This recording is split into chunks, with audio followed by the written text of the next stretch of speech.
शहबाज हुकूमत के पहले 21 महीनों के दौरान कर्जों में 12,733 अरब रुपए का इजाफा हुआ। वफाकी हुकूमत के कर्जों में यह इजाफा मार्च 2024 से लेकर नवंबर 2025 के दौरान हुआ। स्टेट बैंक ऑफ पाकिस्तान की दस्तावेज़ात के मुताबिक मार्च 2024 से नवंबर 2025 तक मकामी कर्जों में 11,943 अरब रुपए का इजाफा हुआ। इसी अरसे में बैरूनी कर्जे 790 अरब रुपए बढ़ गए।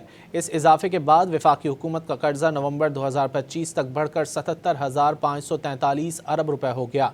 निगरान हुकूमत के आखिरी महीने फरवरी 2024 तक वफाकी हुकूमत के कर्जे 64,810 अरब रुपए थे।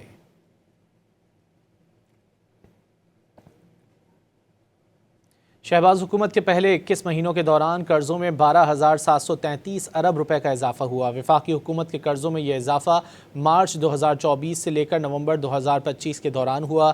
स्टेट बैंक ऑफ पाकिस्तान की दस्तावेज़ात के मुताबिक मार्च 2024 से नवंबर 2025 तक मकामी कर्जों में 11,943 अरब रुपए का इजाफा हुआ।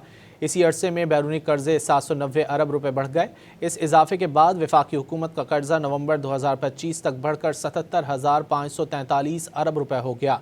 निगरान हुकूमत के आखिरी महीने फरवरी 2024 तक वफाकी हुकूमत के कर्जे 64,810 अरब रुपए थे।